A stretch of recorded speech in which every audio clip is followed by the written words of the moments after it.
Ladies and gentlemen, welcome back to another episode 66, the big 6-6 of Sitting Courtside, just like the first 65 episodes. My name is Dante.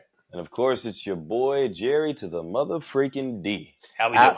Absolutely, Jerry. This is a different filming day for us. Obviously not for you guys. This is still going to be posted normal time, but Monday recording session, first day of the week. We are off to the races, fired up, ready to go. There's a lot of stuff going on in the NBA right now. We only have a few topics for you guys today. There's a lot to talk about, but we kind of brought it down to the most important topics, most popular topics right now. The fine details. The fine details. We got it covered for you guys. We're going to jump into it right now. It's probably the most relevant, the most recent thing that has happened. That is Chris Paul passing Jason Kidd to stand alone, second of all time on the all-time assist leaders.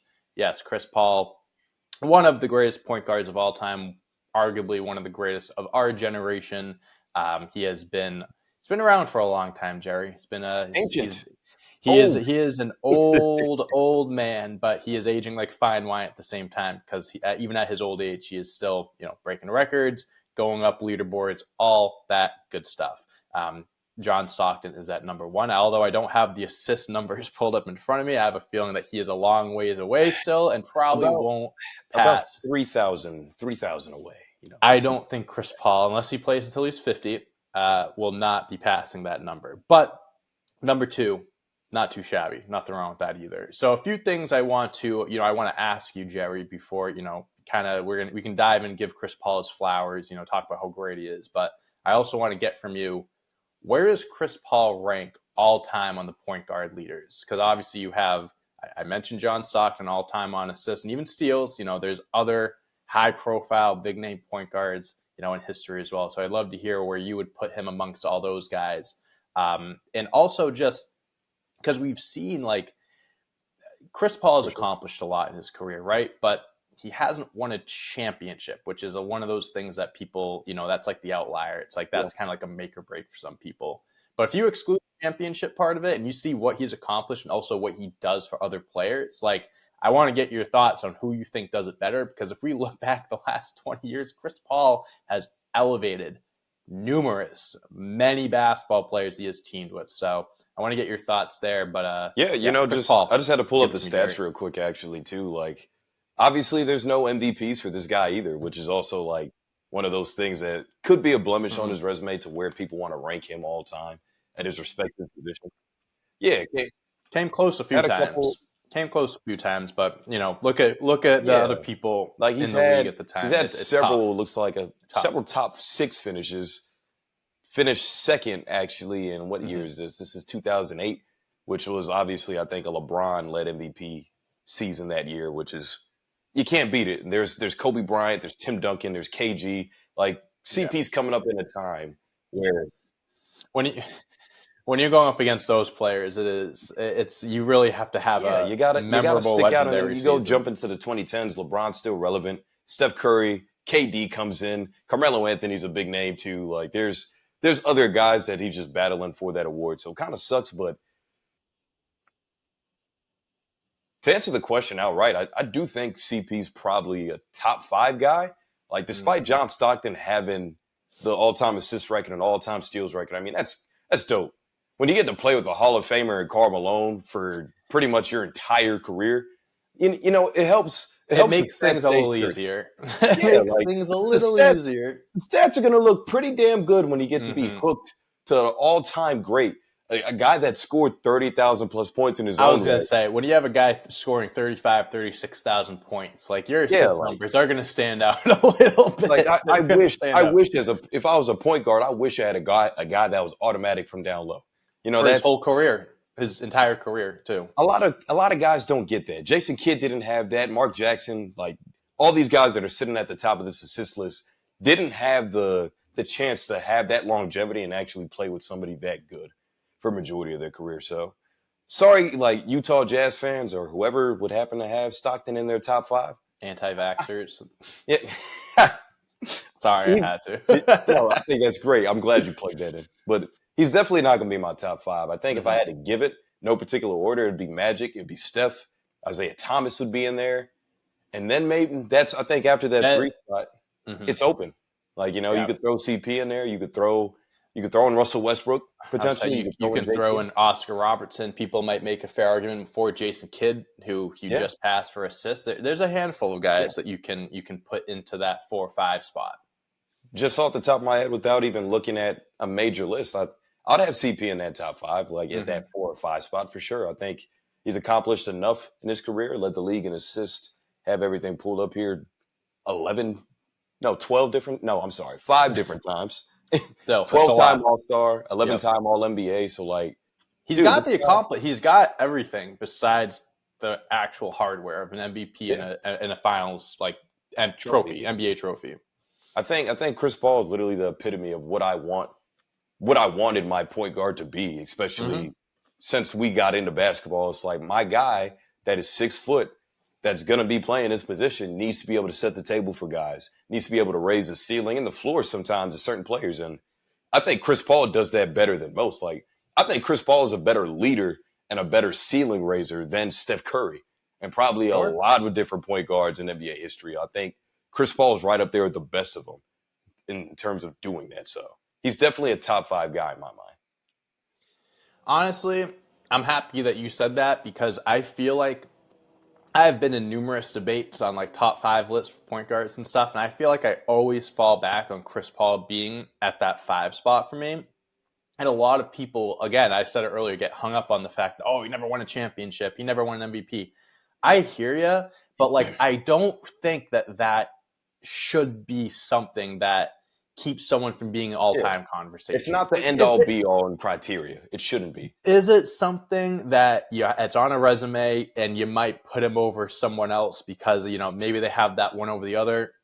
If you want to do that, sure, but we can't discredit everything else that he's done. You mentioned the All NBAs, the All Stars, and stuff, and I think when you look at John Stockton, like as a player, I get it, much respect. He has unbreakable records, but when it comes to like the true like talent, like who's more talented, I'm putting Chris Paul over John Stockton every single Absolutely. time. You said it. You think of a point guard. What point guard do you want on your team?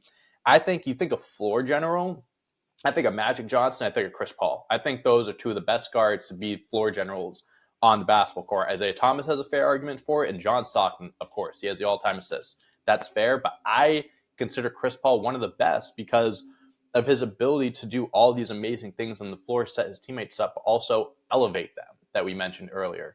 Let's talk about the David West, the Tyson Chandlers, the Blake Griffins, who was #1 overall pick, but how fucking good they were together. Yeah. DeAndre Jordan, who was no more than just a dunker and a rim protector underneath the rim, but he made DeAndre Jordan an all-star at one point. Then you got guys like Shai Gilgeous-Alexander. You got guys like James Harden, Devin James Booker. Harden, Devin Booker. Please, like the list goes on. Now Wembanyama, who we have right now, he has a proven track record of wherever he goes, winning follows. He's gone to teams that the OKC Thunder had a less than 1% chance of making the playoffs, and they made it the 6th seed. The 6th seed. He wasn't even meant to be there. He was going to get bought out or traded, and he was like, "No, I'll stay." And they made the playoffs. That jump started. I think that jump started Shai Gilgeous's like stardom. I really think him being there helped set the right tone for the right foot forward for him. I think you really have to consider that and remember that when you think of the all-time greats, because I think Chris Paul, when it comes to the all-time guards, might be the best, one of the best at elevating the players around him. Yeah, I consider just what Chris Paul's ability, like you mentioned all these all-star caliber players, obviously, like that ended up taking, I think, bigger steps in their careers whenever CP was there, but I think it's more important that he's like the level of a LeBron or a Nikola Jokic in terms of raising the floors and the ceilings of certain players to actually will them to do certain things. Like obviously Jokic and LeBron, championships, MVPs, and things of that nature. I get it. Given the situations that they've been in, they've gotten to play with better talent. Like Chris Paul is a 6-foot guard. Like he's a little limited when it physically what he can do. Yeah, like being able to manipulate a game like a 6'9", 250-pound man or 7 foot, 300-pound Magic Johnson, essentially Nikola Jokic. Like those are anomaly kind of builds that those guys can get away with, and they could they could do things differently than what CP They take advantage of their size and exactly. what they have on other guys. Chris Paul, unfortunately, he can only work with what he has, and I think he's done a fantastic job at Great, that. But yeah, it great is job. like hard to compare him to like other people like that hard, bigger frames, more physical, all that stuff. Yeah, yeah, it's tough, man. So going off of that, I'd say we talk about all the guys he's elevated and stuff. Where he's in San Antonio right now. Where do you see San Antonio finishing this year with Chris Paul? Because I know there's a lot of competition out west. It's a lot of big name teams and stuff. We're still relatively early on, so teams can go on runs. But with Chris Paul and Wembanyama, this pairing that we have, do you think that this is a playoff team? Do you think they'll sneak their way in? How do you see this playing out for them this season? I do kind of see them squeaking in. Like, I think it's a play-in kind of situation, though. Like, I think they're around the 10 or 11 seed right now, like Minnesota, the Lakers, and all those teams are around that 8 to 12 range where they haven't created any separation. And maybe for the rest of the season, there might not be. But I could see a world where Wemby hits a stride, where Devin Vassell hits a stride, where Stephon Castle, all these young guys are just kind of surrounding CP, and he's just galvanizing everybody. And like, I think just again elevating the ceiling and the floors of everybody on that squad, including Wemby, who's probably gotten. I'm sure if somebody asked him, I'd love to ask Wembanyama this question as a reporter, like, what has CP done for your game in defined detail? Because it looks like to me, from watching at home, watching on TV, like, yeah, like the space is opened up for you. Where pick and roll is a real thing now, where you have to even manipulate it even more to the situation as a defense. That do I go crowd CP more to just force him to pass the ball, or do we just send a double at Wemby and then CP gets to take this again, this patented mid-range jumper that we've seen CP do for the last 20 years, automatic, like fine wine. Pick your poison. And like I know he's been thriving. He's having another. I can't even say a career year because this is year 2. It's only his second year. Yeah, he stepped up from what we've seen from a great. He's taken leaps. So leaps, and with the one-legged 3-pointer that I just saw last night, which is crazy, but scary. Anyway, scary what they have in their bag. To answer your question in minute detail, yes, I think the Spurs can sneak in. I think they're a playing team. I think teams will underestimate them. Until they get into the midpoint of the season, they realize it's not just Wemby. CP made Stephon Castle better. He made Jeremy Sohan better. Keldon Harrison Barnes, like everybody's good on the team. I think they could surprise some teams this year. I got them in. I mean, they're the 11th seed right now. They're half a game out from the 10th seed or 9th seed because they're tied, and only a game and a half out from being the 6th seed. I think at this point, crazy. I think we're like early, but we're also far enough in where like I think we have the 12 teams out west that we know are going to be competing for at least a play-in spot. Like because Portland, Utah, and New Orleans, I think at this point New Orleans is too many injuries. Those 3 teams I think are out. They could maybe they get a surprise run. Who knows? But right now it's looking like we have our 12 teams out west that will be competing. And San Antonio being the 11th seed, I think they'll be in the mix there. I don't know. I'm kind of torn 50-50 on if I think I'll make it. I think this is going to come down to like last game of the season type of thing, where like one of the last few games of the season, a lot of teams are going to be in the same position fighting for that last play-in spot. I think that they will be in the mix. Will they make it? I think it is still a little. I think they've shown us enough. I think they've shown us enough that they have the ability to do it. So we'll see how the season plays out for them. But hey, I mean, adding Chris Paul, if they make the playoffs again, that just adds another thing to his resume of how he's able to help teams wherever he goes. Because San Antonio was one of the worst teams in the league last year. Now they can make the playoffs because they added a 39-year-old Chris Paul. That's crazy. A lot of guards in NBA history cannot do what Chris Paul does for a young team for whatever reason. Like, I don't think. And that's why we consider him in the top 5. Some other people might not, but we do. Hey, CP gets some flowers from us. Love you, dog. Always. Okay, let's move on to an East Coast team now. Let's talk about a team that isn't that is looking terrible right now, to be honest with you. Kind of surprisingly, the Indiana Pacers. They're 10-15 through their first 25 games. They were number 2 in offensive efficiency last year, breaking all sorts of records. It was one of those things like all-time efficiency ratings, and the Indiana Pacers were towards the top of that. I think them and the Celtics were up there. They're only 16th this year, so big drop. They went from being at the top of the league to right in the middle of the pack. 6-11 over the last month. Tyrese Halliburton is not looking like the all-star guard that we're used to being. Do you think that Indiana should? I'd say should they worry? I think that's kind of like a basic. Yeah, they should be worried. But do you think we're getting to a point where they might have to hit a panic button, or they might do something that maybe they shouldn't do? They're getting a little too concerned. What do you think Indiana should do to kind of turn this thing around? I guess. Uh, I don't know. I honestly, I don't. Like, It's weird. It's like one of those things where it's like, why are they underperforming? I mean, Tyrese Halliburton is the biggest culprit here because yeah, he's not playing to the level that we expect him to. But I this mean, they this still have guy, everyone. It's not like they really lost any big pieces. Tyrese Halliburton came on so strong last year to where we were having conversations that this dude is a top 5 point guard in the league. 100%. I mean, he Or was the averaging 11 assists a game for a while. He was 20 at and the 11. top. Yeah. Mm-hmm. So like I don't know why, like if we had to pinpoint why the Pacers took a step back, then yeah, it's all Tyrese's fault in my mind, where you didn't take that step that you were supposed to take again this year, where Team USA experience, you get a gold medal. Right. You know, we have laughs about it, like, oh, when you do He nothing didn't but get the play, A+ on the but project, like, yeah. Like you still got the experience. Like I mm-hmm. expected him to come into the season healthy after the hamstring issue last year that kind of hindered his play a little bit, but now I don't think we could use that as an excuse. Like Indiana was supposed to be one of the best teams in the East, right? Because they made it to the Eastern Made it Conference all the way Finals. to the Eastern Conference Finals. Yeah. This team beat the Knicks in a thrilling series. This team got to the promised land. They overexceeded expectations. So now with Rick Carlisle still at the helm, and like you said, they kept all their pieces. They didn't lose anybody of great magnitude. Ben Matherin's even healthy and back playing. Like averaging 18 a game. The Pacers were supposed to be up in the top They're echelon of the league. top four. I'd say. I mean, that's the expectations. I mean, I'm looking at their roster. I'm looking at the stats. I mean, Aaron Nesmith has only played 6 games, so he's had some injuries this year, and he's not a star player, but he is key on their defense. He's a good two-way player. I'm not just saying that because he was a Celtic. That he is a very good two-way player. And even what's his name? Where is he? I just have Andrew Nembhard. He's only played 11 games this year, and like again, not a star player, but like we saw what he did in the playoffs last year. Like those are two key guys. Those are key role players that have missed half the season. I'm not, and like I think that's a part of it, but I really do think it all starts with Halliburton. That's his team.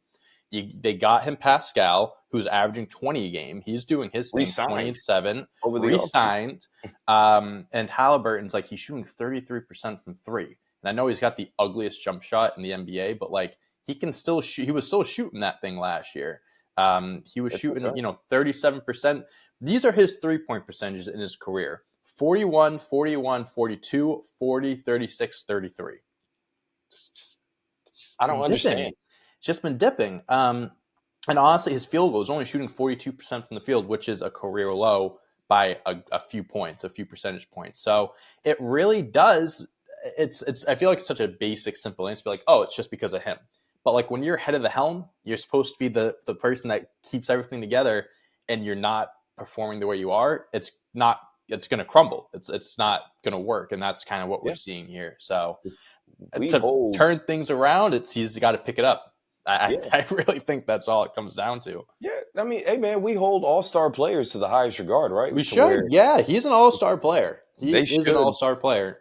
They should get the blame for like whenever the Lakers don't do well, LeBron gets the blame. The Celtics aren't playing well, Tatum and Brown would get the blame. Like this is just what happens. This is what it means to be an NBA all-star in today's NBA. So with them not playing well, I get that there's key role players missing, which could contribute partly to where they're at, but I still don't think they dropped a game last night to the Hornets, which those are games you have to win. No offense to you. Those are games on your schedule you have to win. No offense taken. No LaMelo Ball, no Mark Williams. I didn't even know LaMelo wasn't playing. That's 7 rotational players out for the Hornets.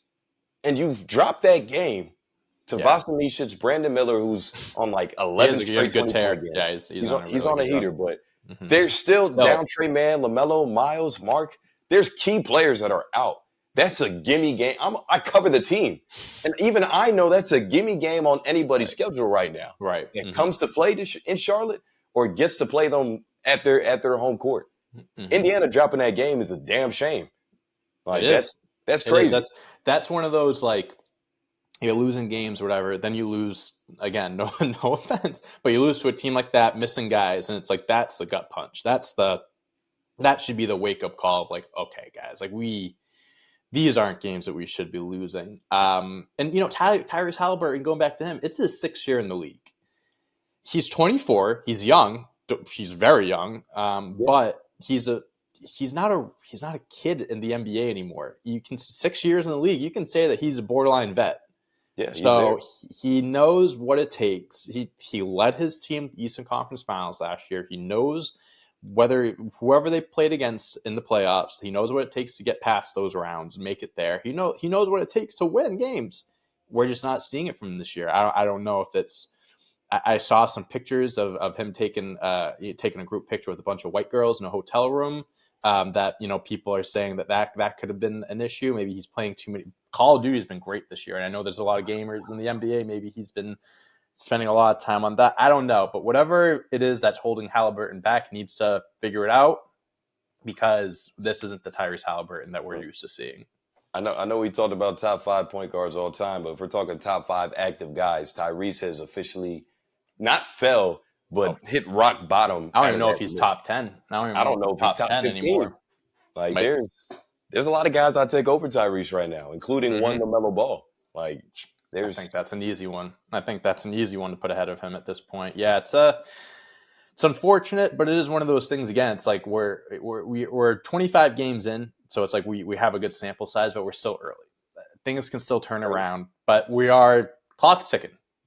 They're also in the Eastern Conference. Like Indiana can't, like they need to also just wake up and look at who's around them. Be like, all right, guys, like we're making this a lot harder on ourselves than we have to. So. Like I know you mentioned the injuries to Nembhard and Nesmith, but Siakam's healthy, Halliburton and Miles Turner are available. As long as you still have your top guys, those are your big 3. Mm-hmm. They should be higher. They should be where the Magic are at. Sure. Just saying. Who just lost Franz Wagner too, by the way, which was kind of tragic. They can't catch a break. Same injury as Paulo too. They can't catch a break. Ridiculous. But all right, let's move on to our last topic. We have a new little segment here, a new little thing that we're going to try out. Trust or bust these NBA teams after 25 games. We have 4 NBA teams. We're just gonna list them. We're gonna say whether or not at this point we trust them to continue playing the way that they are. Make the playoffs, whatever it be a contender, or are we being led on and we're being lied to and we're being run amok? We're going to debate that right here. You like that? Run amok. That was smooth, man. You did your thing. I fit that in there. But all right, let's start with our first team. This team right now I consider them a sleeper team going into this year. I don't know if I expected them to be number 3 in the Western Conference as of December 9th. 2024. The Houston Rockets, Jerry, tell me, do you trust them to continue playing the way they are? They're 16-8 in the West, like I mentioned, number 3. Or do you think that this is kind of like they started off hot, but things are going to cool down, things are going to settle out, and they're not going to be towards the top of the West as the season comes to an end? I ain't gonna lie, I trust them. I think Ime Udoka showed us that, hey, I'm still one of the better coaches in the league, and I don't need an elite veteran-laden team to be elite. Like Jalen Green is off to a really good start to the season. Yep. Alperen Sengun looks pretty damn good. And those are the 2 main young pieces that are probably the face of the Houston Rockets organization. But we talk about all the time every time we have this Houston discussion. Like Amen Thompson's a thing. Cam Whitmore. Tari Eason, who's missed a majority of the last season, is healthy and looks really damn good as a averaging 11 points a game. 11 points, 6 rebounds a game. I love what the Rockets have going on, and I will drink the Kool-Aid that they will probably be a top 3, top 4 seed out west whenever the season's over, like the regular season's over, to where they're going into the postseason, potentially hosting a playoff series for the first 2 games. Like it's crazy. Never thought I'd really get here, but the Rockets, just like you, thought this was a sleeper team, but nah, these guys are legit. They could actually make some noise, and I think the rest of the league really does need to be careful with these guys. Yeah, man. I mean, you mentioned Jalen Green, almost averaging 20 points, 5 rebounds, 3 assists. Sengun's averaging 18.5, 11 rebounds, 5 assists. And Van Vliet averaging 16 points again, the vet there. Dylan Brooks, 13. Amen Thompson, Yeah, Amen Thompson, I always get them mixed up. Amen Thompson, 12 points. Jabari Smith, 12 points. Eason, 11 points. And get this, Committee. their top pick in the draft is only averaging 4 points a game, only playing 11 minutes. That's so okay. That's okay. And it's okay. But I'm saying they're doing all of this without the guy that we expected to be that could have been the best player in this draft class. He's only playing 11 minutes, doesn't have the best numbers, kind of struggling shooting. But it's fine. They're giving him time to play, play under these guys, learn and stuff. But I think I'm with you. They're young, but they have a few vets like Brooks and Van Vliet, but they have such a good head coach, like you mentioned. I'm not going to go in circles, but Ime Udoka really is a phenomenal head coach, and he knows what he's doing with this team.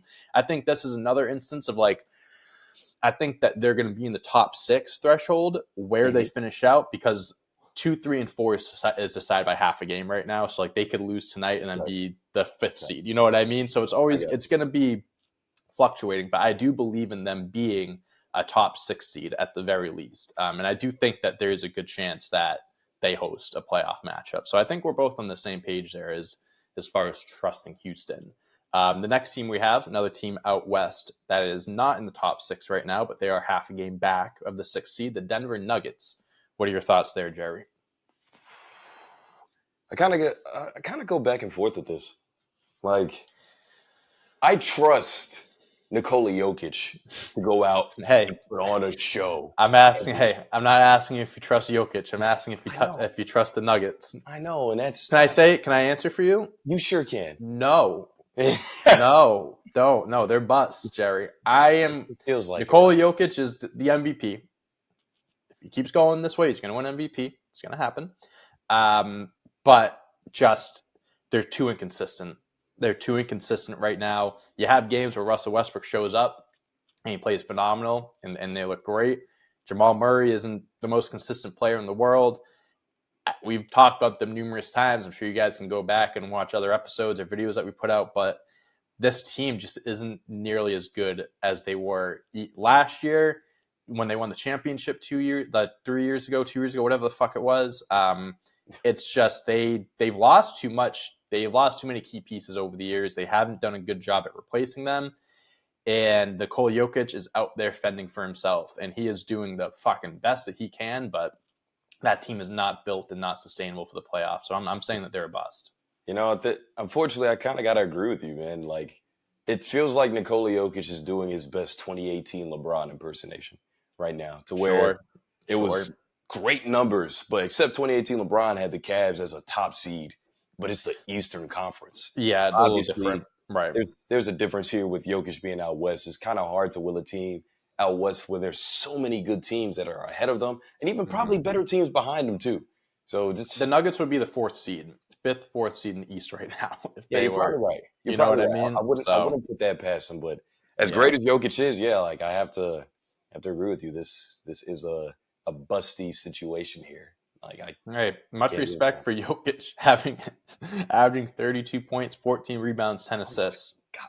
Man, 4th MVP is probably already wrapped. It's so wrapped. It's not. It really shouldn't be close. But yeah, poor Jokic. I'm not trying to. The team's not winning. We might not be able to give them the MVP if they're not winning. Yeah, playoffs. We've talked about it. There's been one time in history a guy that wasn't in the top 4 seed won it, and it was Westbrook. Yeah. So it doesn't happen a lot. If anyone can do it, it's Jokic. Yeah, if anyone can do it, it's him. The Nuggets could get into the picture of a top 7 seed, but I just don't know. They could also slip. I think they can go either way. But they dropped 50 and they lost to the Wizards. I'm done. Sorry. Let's move on. All right, let's talk about it. We actually talked about this team extensively last week, but we're going to revisit them now. The Milwaukee Bucks, 12-11 right now. 6th seed in the East, half a game back of the 5th seed, 2 games behind being a top 4 seed. Do you think that Milwaukee Bucks have started to figure it out? I know we talked about this last week. So again, if you want to hear us talk about more Bucks, check out last week's episode. But right now, Jared, do you think that do you trust them or do you think that they're busts?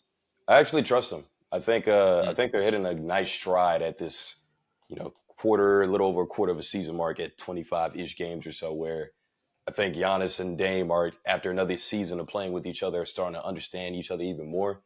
K. Middleton is about to also come back and be effective, I would hope, whether that's off the bench He continuously didn't. or He has 2 games under his belt now, so he I'm is kind back of in the swing of things. I'm a little excited for what they could look like. Gary Trent Jr. looks better. Brook Lopez looks better as well. Like there looks like there's more cohesion now to what's going on out in Milwaukee. And maybe I credit that to Doc Rivers, but I'm not. I'm gonna give it more so to the players Hmm. figuring things out, and mostly Dame and Giannis. Like, all right, I think we're understanding each other's patterns a little better now. Like, Sure. it looks good. It looks good. I like it. I like it. I trust it. I trust the Bucks. I'm going to disagree with you.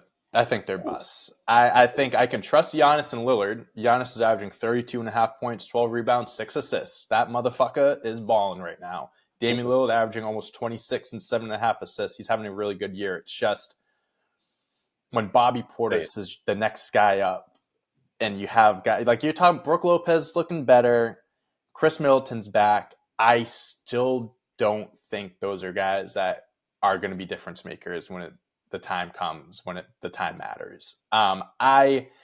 Chris Middleton, his first game back was actually against Boston, and he did give us some fits as he always does. But I think I'm out on them until I think they need to make a move. I really do think they need to make one more move, whether it's for another really good role player or another starter. I the way this roster, I trust Giannis.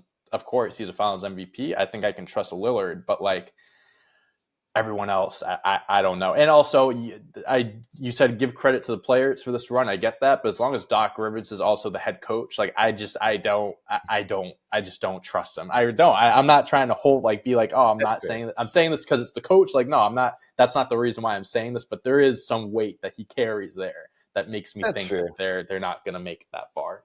I would trust that the Bucks could actually make it into this postseason as like 100%. I as think a that they top will be five, a top six top. seed. I think they will be a top six. I think they're better than Miami. I think that I they're a think they're top better than five them. seed. Yeah. I think that they should be a top 5 seed. It's just, That's can what they I'm beat Cleveland? Can they beat Boston? Can they even beat an Orlando at this point? I don't know.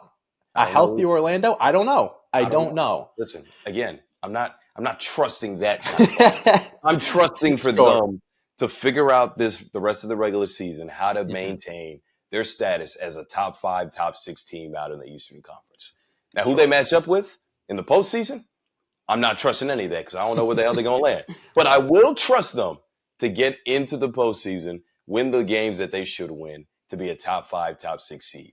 That's what I'm trusting. They're Now, talented enough. We they are. kind of like. I feel like it was kind of like not expected, but it's like, okay, this team can't be at the bottom of the Eastern No, Conference for they should long. not Like they're be. too good.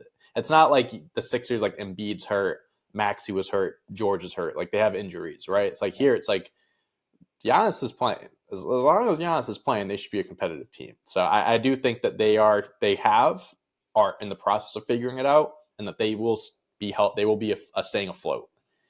But when it comes to the playoffs, I don't trust them. Conversation for another day. That's where We're I not talking come about that. from. Yeah, we're We'll not talk talking about about that right that another day. Let's now. talk about one more team here, Jerry, that is actually tied with Milwaukee, but for due to tiebreakers, percentage points, whatever, they're the 7th seed outside looking in.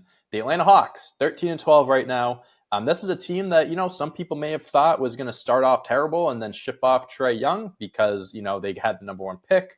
They have a few young guys to build around. And, Myself included.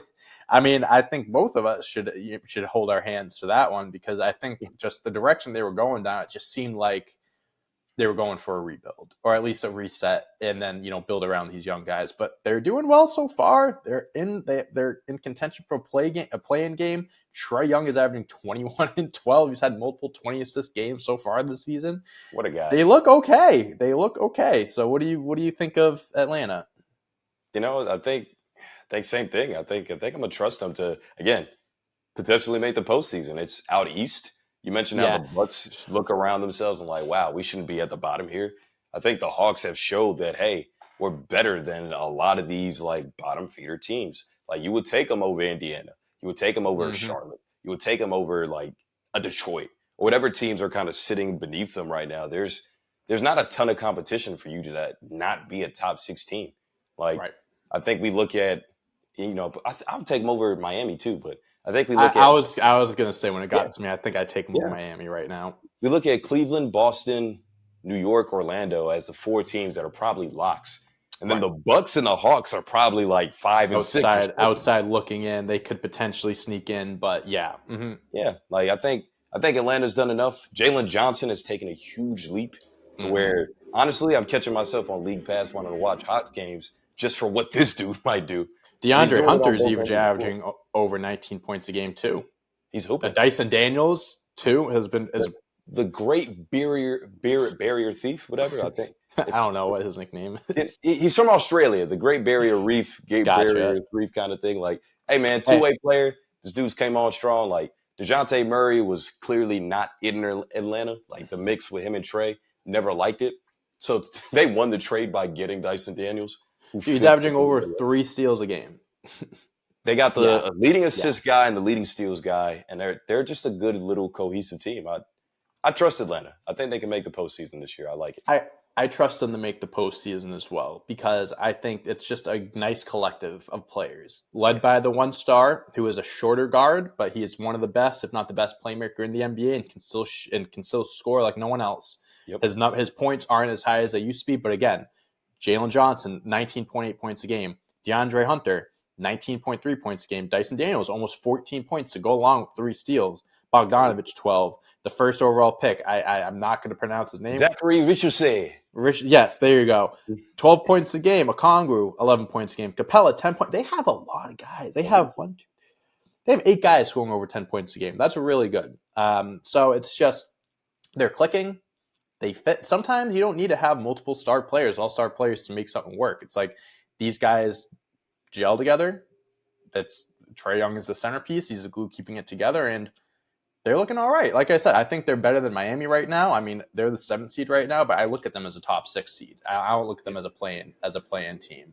But yeah, no, I like what I'm seeing from Atlanta so far. Again, they've taken me by surprise, so kudos to them. But yeah, no, I think so far so good for Atlanta. Yeah, no, hey, I have nothing else to add, man. Shout out to Trae Young, fending off the trade rumors again, man. Looking good. That's right. Shout out to Trae Young. And shout out to you guys for watching another episode of Sitting Courtside. Before we sign off, Jared, do you have anything you want to add, or are we cutting it? I will add in that Josh Allen single-handedly destroyed me in fantasy leagues because I played him in 3 of my 4 different leagues, and he literally tipped the scales after his 6-touchdown performance on Sunday against the Rams, which, yes, I am pissed because in one of those leagues now, I won't be in the championship bracket. So, Josh Allen, congrats on your potential MVP here. I think you sealed it. I think it's yours. But at the same time, fuck you for fucking me in fantasy, dog. But good job. I'm proud of you. I have nothing positive to say about fantasy football. So thank you guys so much for watching. Please make sure to like and subscribe. Put in the comments those teams that we mentioned, trust or bust. Do you trust these teams? You think they're going to be busts? Tell us what you think of Chris Paul, where you would rank him all time on the point guards list, what Indiana needs to do to turn things around. Let us know in the comments. Make sure to like, subscribe, like I mentioned. Check out all the other videos on this platform, our gamified content, shorts, audio-only listeners. Check us out on any platform that you get podcasts. We appreciate you as always, and we'll be back here next week. So until then, peace out. Shabba.